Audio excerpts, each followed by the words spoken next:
Good morning, everybody. It's still me, Kelly Shushock here, the grateful pastor at Edges. I'm really glad to welcome you all this morning. They tell me I need to talk about nothing for a couple of minutes while we wait for people to get on, so thanks for saying hello on the chat.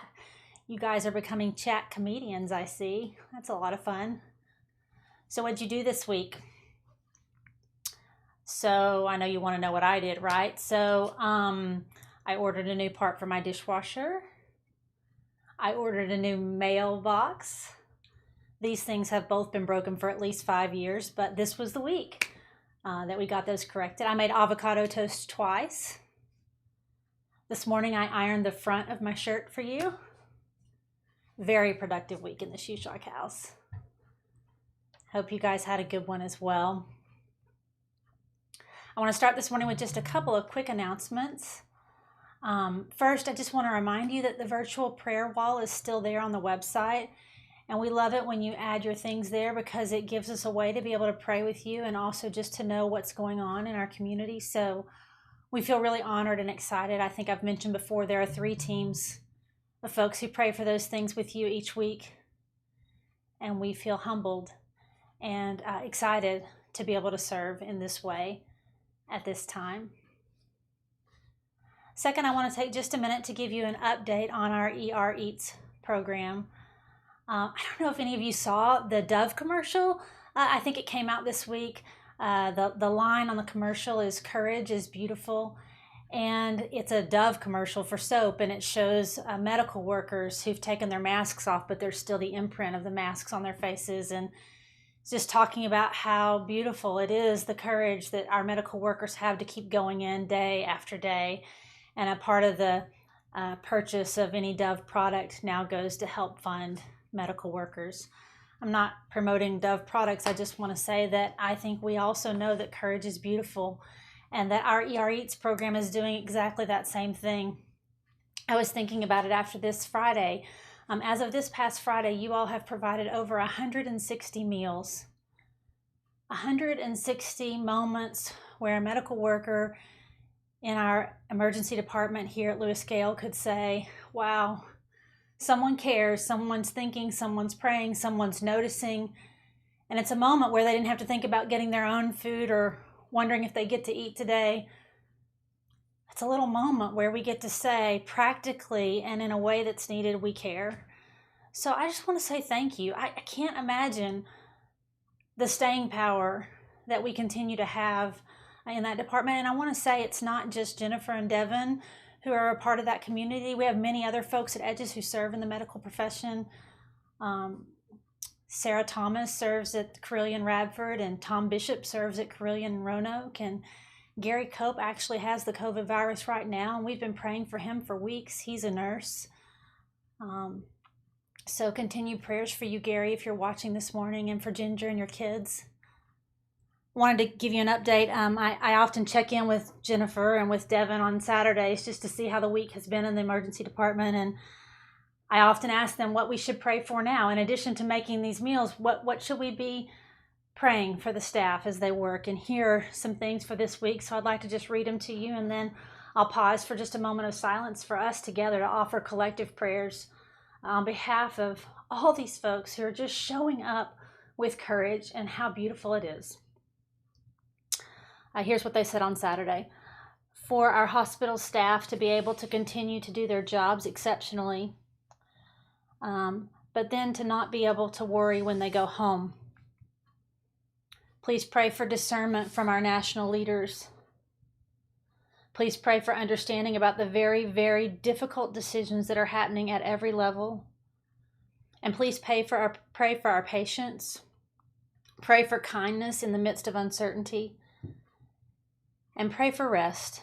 It's still going to be a long, bumpy ride for a long time. Would you pray with me?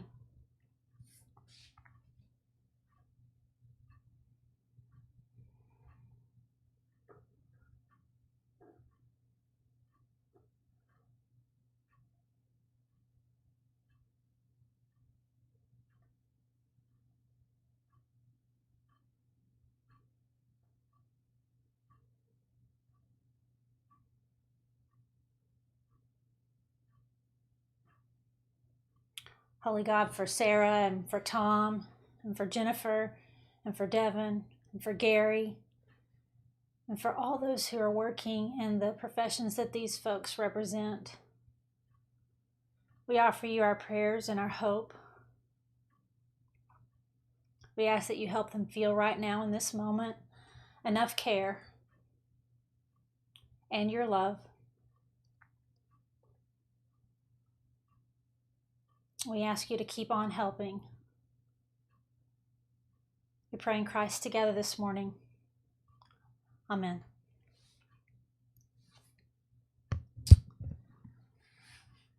Okay, those are all the announcements I have.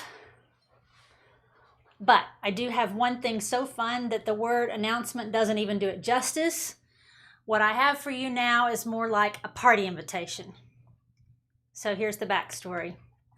Some of you know that we have a whole team that thinks about how to reach out to our community beyond our worship time together on Sunday. They're called the Reach team, appropriately. So this past week, we asked that team what they thought their role should look like now. And you want to know what they said? They said, we think we want to help create some ways to laugh, some ways for people to have fun, some ways for people to create. We think our role should be to help people think some not so heavy thoughts. You'll learn in a little while and how I couldn't have thought that up if I'd thought all day about it. So I was so grateful for the Reach team who could think in that direction. So we spent a lot of time brainstorming. And the idea and the invitation that they now wish to bring to you is called Zoom Rooms. So Zoom Rooms are just simple online chats. And these simple online chats are designed to offer almost nothing, literally, except a few moments of fun around a non-essential but potentially happiness-inducing topic. So for starters, we have asked some of our most experienced non-experts in Edges to host these first few Zoom Rooms. And if you happen to be interested in their riveting subjects of choice, you're just going to go to the Zoom link that's at the you'll just go to the Zoom link at their advertised time, and there you'll find some low bar fun. Now, I think you're all going to want to join in one of these little parties this week, so I want to give you a sneak peek. Do you see them there? These are some of the topics for this week. Maybe you'd like to join in for poetry, or maybe you'd like to join in to make paper snowflakes. Surely some of you are interested in gardening. Maybe you wonder what charcuterie is. Okay, so what you can do now or anytime this week is head over to the website and you can check out the full listings, and they're all under the Zoom Rooms tab. So that is going to be so much fun. It's a way to be in a Zoom room that's fun. Now, I know some of you are thinking, I have a fun idea. I'm an experienced non-expert at making bubble tea, for example.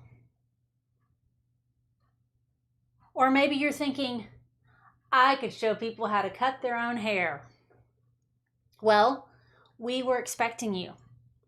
So at the bottom of the Zoom Rooms tab, you'll just see there's a place where you can let us know what you can offer, and we'll reach out to you to get you on the schedule. So be thinking about what you might want to offer in the way of fun. And now this is totally unplanned, but I think that right now we should think about who else we might want to nominate.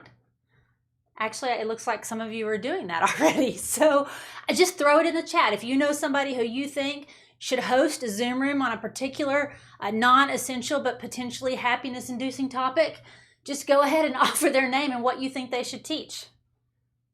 In fact, I think I'm going to offer one right now. Let me see if I can type in the... I don't know if I can really.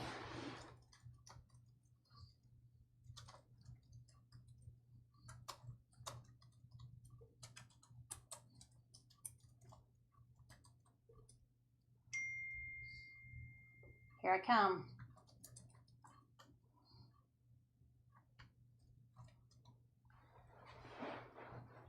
Yep. So, offer somebody up. We'll contact them, see if they should be with us in a Zoom room. I think it's going to be a lot of fun this week, and hopefully it'll be a help to us in this time. Somebody should do bird watching. A Tiger King watch party. Andrew Scott for at-home fitness. Everybody's going to the Tiger King room. I can't control this stuff, you guys. I'm just reading what's on here.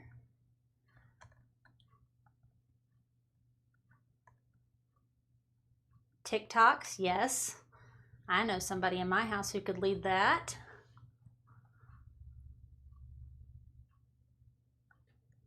Packing up your house.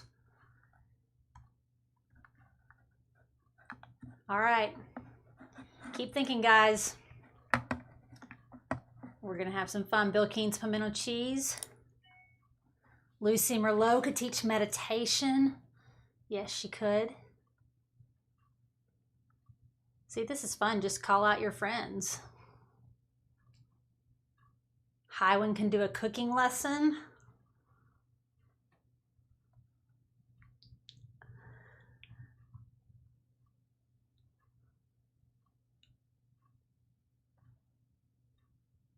All right. Starting running with Doug Stirk. Jessica doing bread. You don't have to stop here. You can email Edges anytime during the week, and we're going to reach out to these folks. See how loved you all are? Okay. Oh, Paige can do watercolor or acrylic. See, I didn't even know Paige could do that. Pastoring in 10 easy steps. Who's going to do that? I'm going to that one. Skylar Bowman and Abigail Hickman can do something. Taylor Petty can teach us to build a fire. Austin's going to do coloring by number. Franklin's going to teach us to write poems. Cassidy will do an Enneagram chat.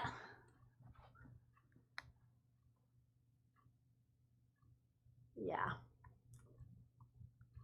See, this is exactly what happened when I tried to talk about it with the Reach team. And they just went crazy. And let's let me know. Oh, squirrel training. Now see, Mary Lee Bowman can do that.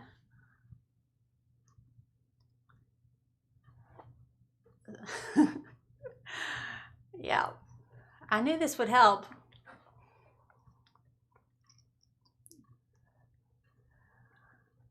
I don't really know how I'm going to get this back. This is how I feel sometimes in the group chat when we're actually in the Edges space. I feel like not even an alarm is going to turn these people off. So I'm just sort of sitting here wondering how we're going to do the rest of our work together today. Okay, you can sign up with your ideas over there at Zoom Rooms. Great. Okay, let's keep going. Today I'm really excited because we're going to try to resume one of our usual Edges patterns. For as long as Edges has been a community, we structured our Sunday conversations, literally the work that we do together on Sundays. Liturgy is the churchy word for that. We've structured that work around ideas that are relevant for our living. And we've always grouped those topics in thematic series that usually span several weeks. The formula really is almost too simple for how we work together. We just want to open up a space that God can use to get into us the help that we need. That's what we're trying to do even right now together. Well, to tell you the truth, since the day that this stay-at-home world started, the topic has been pandemic. Honestly, it seemed impossible to think or talk or pray about almost anything else. The details, the data, the fears, the costs,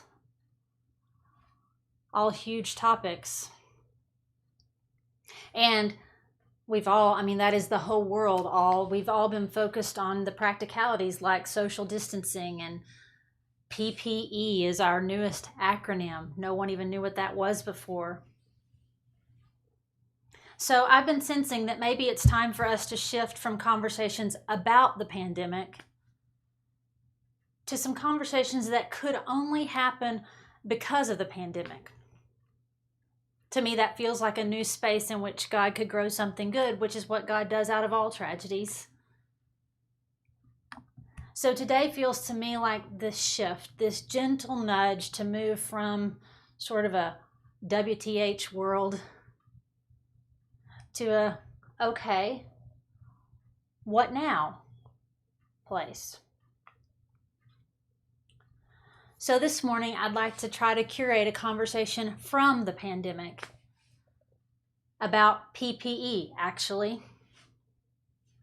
We've all heard those letters hundreds, maybe thousands of times. Well, after hearing them for about the millionth time, I've begun to envision other personal protective equipment for this crisis. Not masks and gloves and face shields. I've been thinking about an idea that's a bit more broad. I've been thinking, what's the less tangible PPE that we need for this season? That's not saying that we don't need all the PPE we've been looking for. It's just wondering about the potential emotional and spiritual personal protective equipment that could help a person make it through these days. What are the resources that could be used for our personal protection now? Where could we get these resources?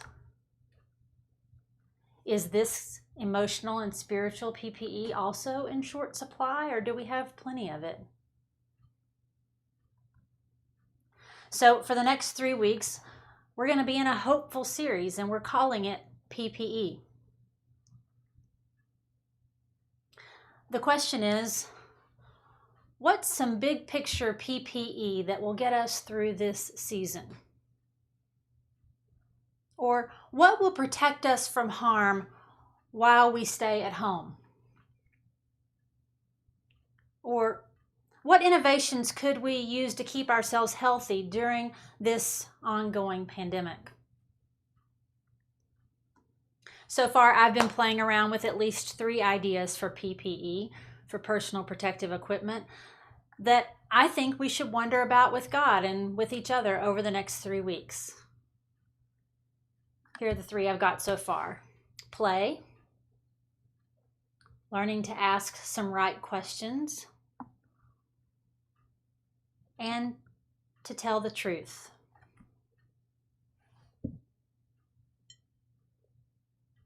What are some other ideas for personal protective equipment? Stuff that could protect a person from harm right now that you'd like to add into the conversation. If you've got an idea, you can throw it in the chat and I'll begin thinking about it with you. Or you can send an email and the Theo team will consider whether or not we may need to expand the series to add more topics. That's a question for you as you go into the week. What's some stuff that can protect a person from harm right now?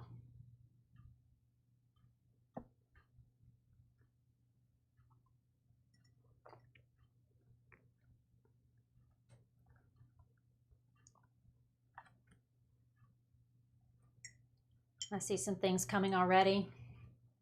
Partnership, vulnerability, communication, service, healthy boundaries, meditation, turning off the news, serving others, ask for what you really need, reach out, laughter. See, I knew you'd have some ideas. Mindfulness, more setting healthy boundaries, flexibility, reaching out, maintaining relationships, loving in new ways, self-care.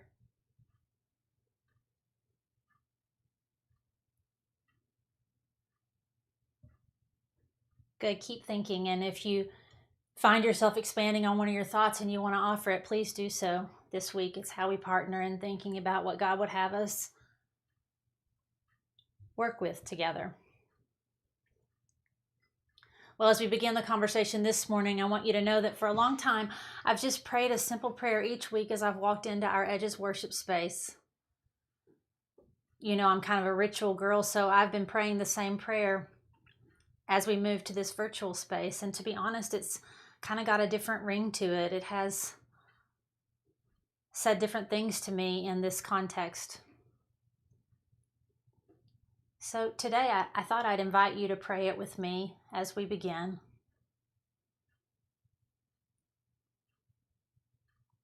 Let's pray together. God, you are above us, beneath us, ahead of us, and behind us. Be also now between us, a bridge across which your truth can move.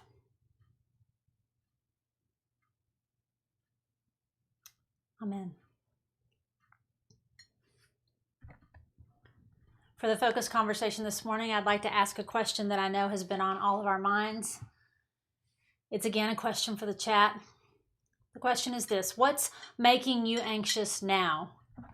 Of course, there's the huge stuff. There's the virus, and there's the economy. But in addition to these, or more specifically maybe on a more personal level, what's making you personally anxious now? Go ahead, chat it up for a little bit.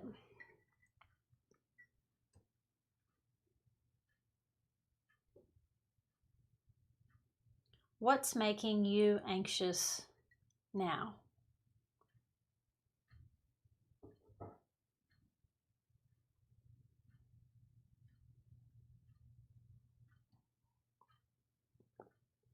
You can read some of the things there. There'll be food for your own thoughts. The protests, too much screen time, uncertainty about all the things. How will this change my kids' lives? Possibly working 3 12-hour shifts with COVID patients this week. Am I doing the right things for my kids? Saying goodbye to my time at VT without a graduation ceremony. How reopening might affect everything. Feeling an overwhelming need to be productive when I should try to let myself rest. Collective weariness in our culture, not being able to control my future. Possibly not starting school in the fall. The fear of not being able to reintegrate socially once all this is over. Having to move during this. Unable to be with extended family. Feeling like I can't help people as effectively without in-person interaction. Trying to figure out the next steps. Working from home, away from my friendly coworkers, has made the negative aspects of my job more apparent. An overwhelming sense of not having enough time while having too much time. How this will impact our children. I see some things that need to remain unspoken. What does life look like on the other side? Not knowing the next time we will get to visit family members, being forgotten. The battle between collective responsibility and really big fears. The kids whose home is not a good place to be. Those with the least overlooked. Yeah. Concern where people don't have enough food. That's a huge question, right? What's making us anxious is still and continues to be a huge question.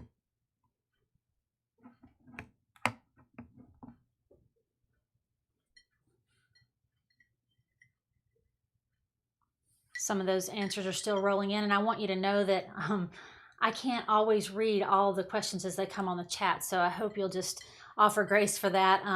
I can only see so many of them, and sometimes when you all are responding a lot, they move up to a place where I can't see them any longer before I get to read them all. So thanks for your understanding there. All right, well, as the list grows, the next question becomes, how are you handling these anxieties? What are you doing now that these real things are with you every single day? The truth is, as you can see from the chat, all of us are carrying some broken glass from the explosion that is COVID. What are we doing to stop the bleeding? Well, I've been reading some from Peter Steinke, who is a systems theorist, and he says that there are 3 common anxiety responses, 3 common things that people do when they experience the kinds of intense anxiety that you all just listed on the chat. He says the first thing is that we numb. By numb, he means use some form of addictive distraction to avoid our anxiety. The second response that he says is common is to succumb. By succumb, he means that we fixate on the anxiety to the point of despair. We just give into it. And the third response, he calls overcome. And he says I think it kind of sounds like a positive word, and maybe sometimes it is, but he says this is where we confront anxiety to the point of obsessively trying to fix it or trying to fix everything. 3 common responses: numb, succumb, or try to overcome. So I'm wondering, are any of these in motion for you in your anxieties? Look back over your last week even. Which of these wins is your favorite strategy? Which is helping you some, actually? Which do you personally need to put the brakes on because it's actually a strategy that's not good for you? Are you doing too much overcoming or too much numbing? Do you have a typical cycle? Do you start the day in one place usually and end up in the next? Let me just give you a minute to think about those. Maybe talk about them with people who are in your space or offer some thoughts on the chat. I see Franklin says all 3 are his typical responses. How do these manifest for you?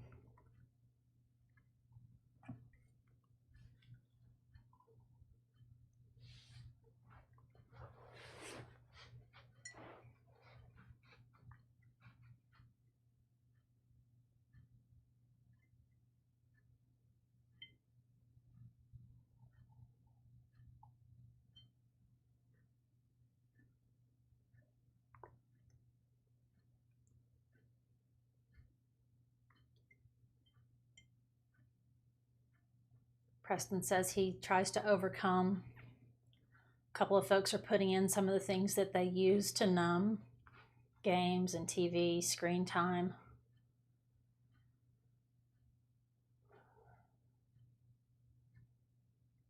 Bentley says he watches TED Talks with a friend who watches them at the same time and they talk about them.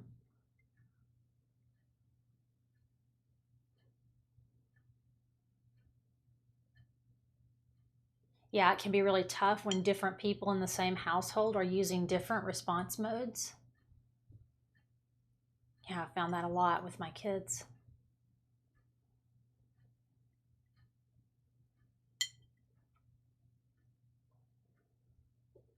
Devin says it could be any one of these at any point during the week. It's interesting, isn't it, to think about how we handle all this anxiety.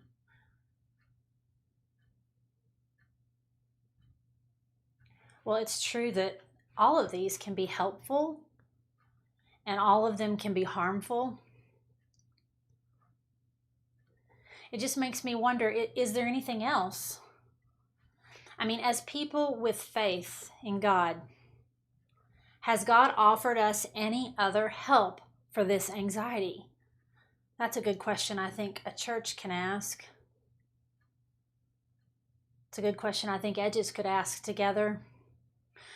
Said another way, do we have any PPE that could help protect us right now?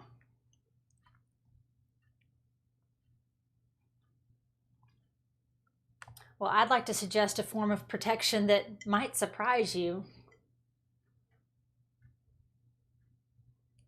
I'd like to suggest that one other response to anxiety, one other form of PPE is play.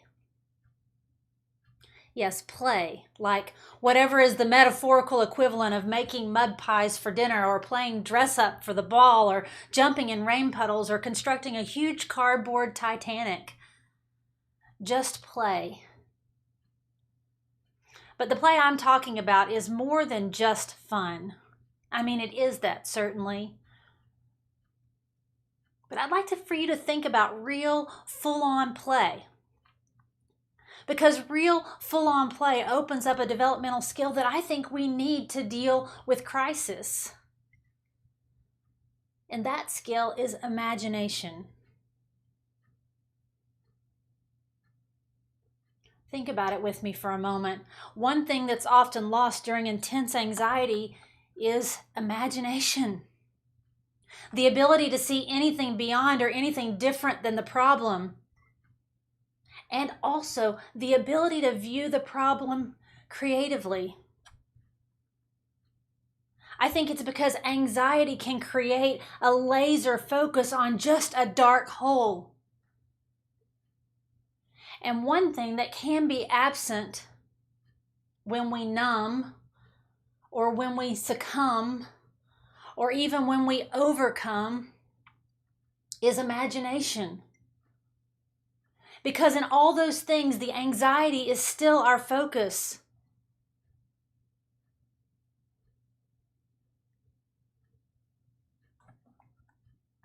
Play gives us something else on which to focus our attention.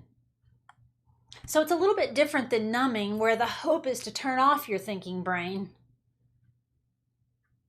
The aspiration with play is to find something that is not mindless, but that lets our mind connect to something outside the loop of our anxiety.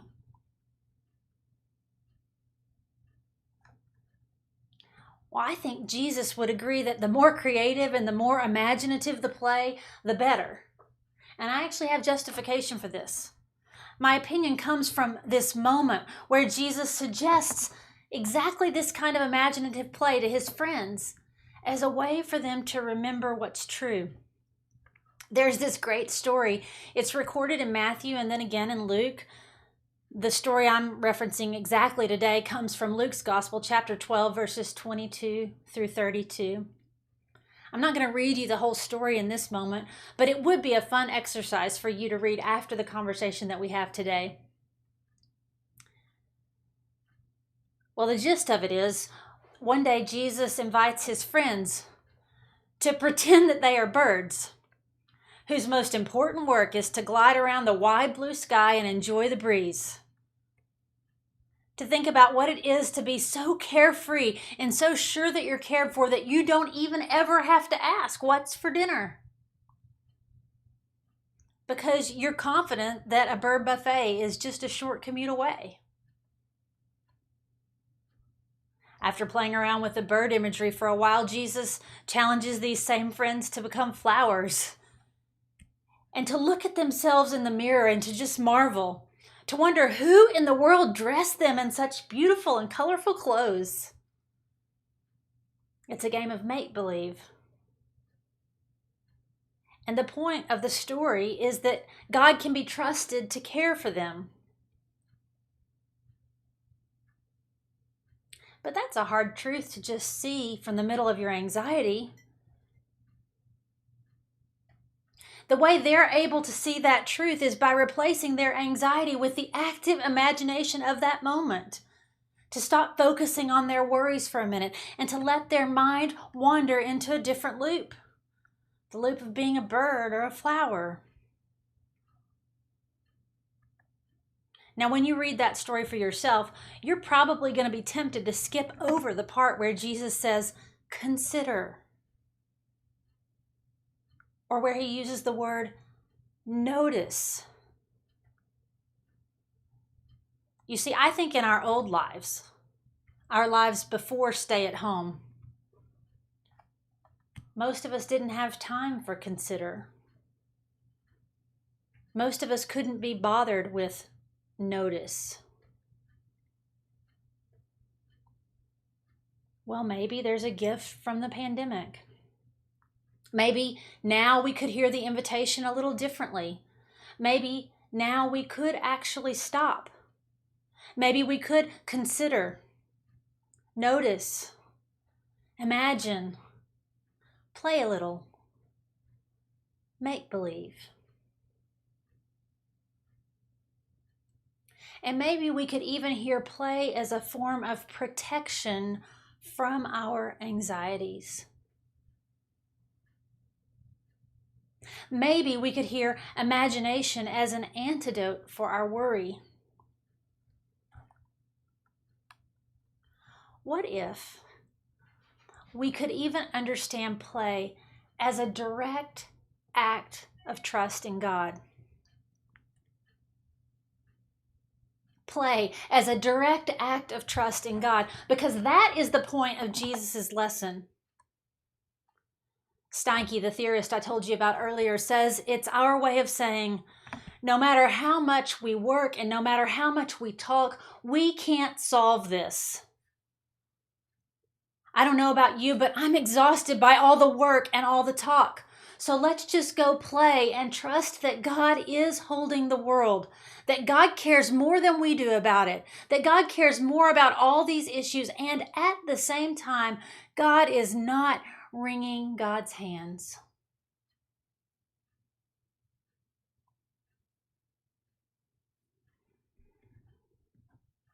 You know what I think? I think maybe play is one way we speak truth to the power of anxiety. I think play is one way we speak truth to power. One way we speak truth to the power of anxiety. Said another way, it's a way to have a breakthrough. I wonder if you could think about that this morning as you listen to a song that our musicians prepared for this moment. The song actually is called Breakthrough. Why don't you give God a chance with your thoughts and just listen as you hear them sing this morning.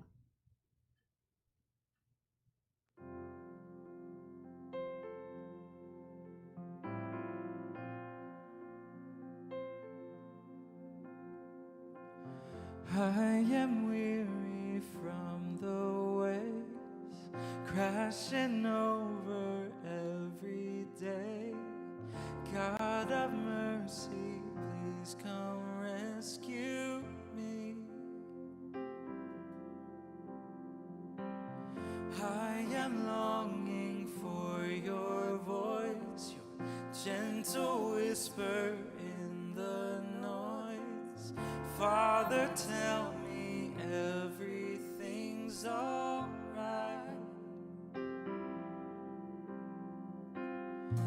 Your power, your presence breaks strongholds.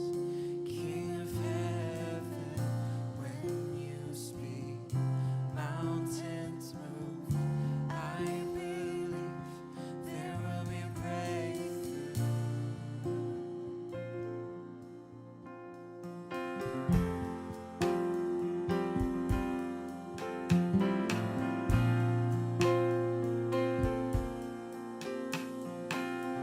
You alone can take my scars.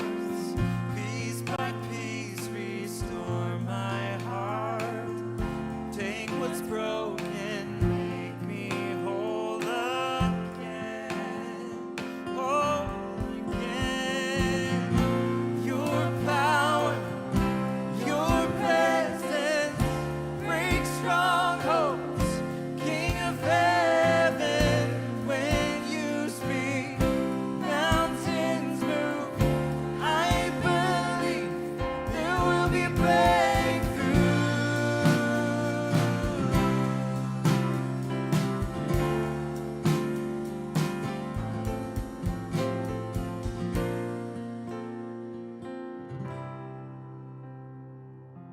Shake the mountains, break the walls apart. Up in the heavens, Almighty God, you are overcomer, defender of my heart.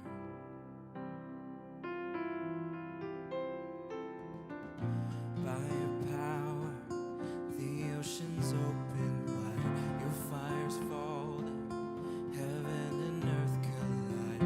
King Jesus, forever by my side.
So what is it that God could use to help us experience God's presence and God's power?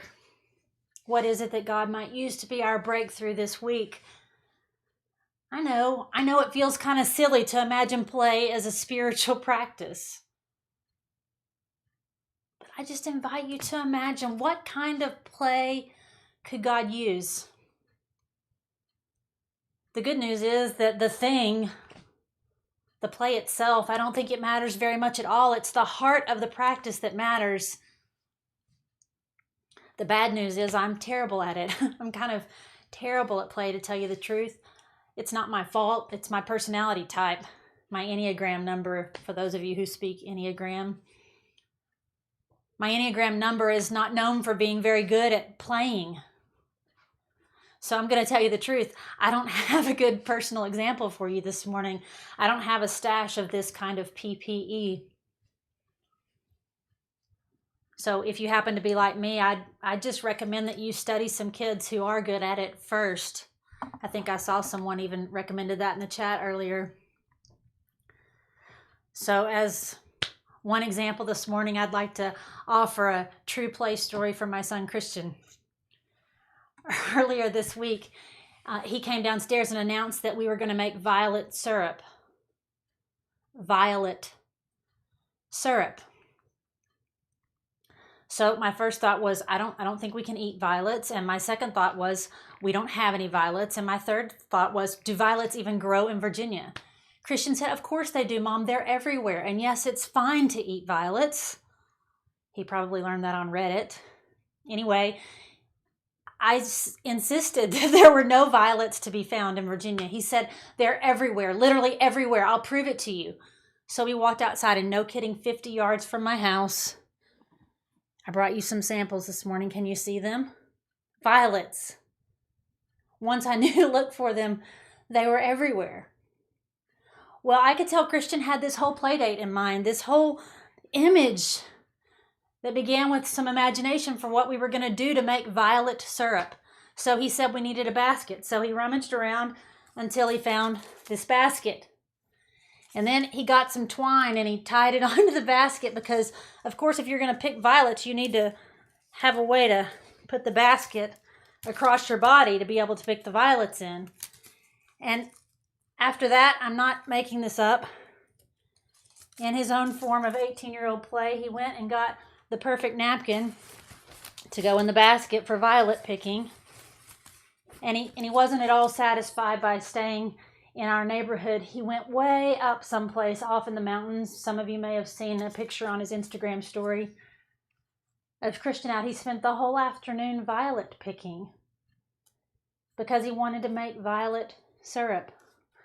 So when he came home, we cooked the violets and steeped the violets overnight, and lo and behold, here is a jar of Christian's violet syrup. I know it looks like pee, but it tastes like violets.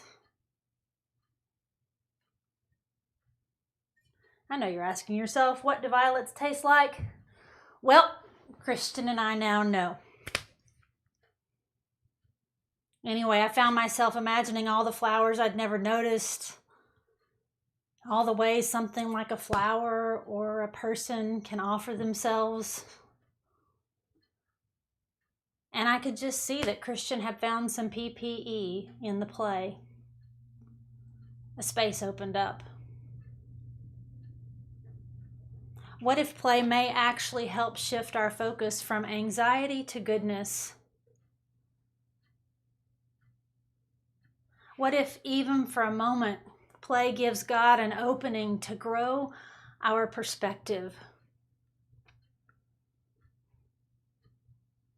Well, as we find some way to interrupt the cycles of our anxiety, our worries, and our fears, Jesus is clear about what will happen. As he closes that playdate story about the birds and the flowers and the idea that God can be trusted with the stuff we can't fix, he ends the story by saying this in verse 32.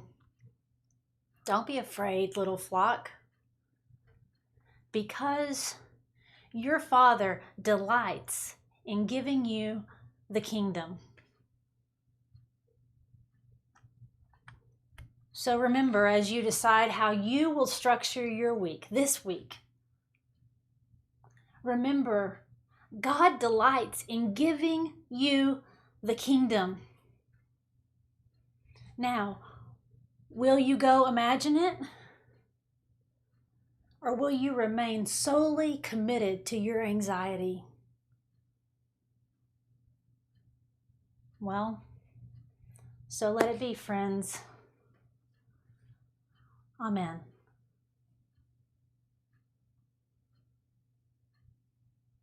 We'll see you this coming Wednesday at midweek worship. Until then, I hope you have a great time playing with God. Friends, may the God who seeks you find you where you fall. May the God who loves you take delight in your living. And may the God who send you out now with joy. For in your gladness and in your grieving, in your brokenness and in your healing, in your faithfulness and in your leaving your anxiety for a minute. The God who made you and redeemed you is the God who keeps us all still. Amen.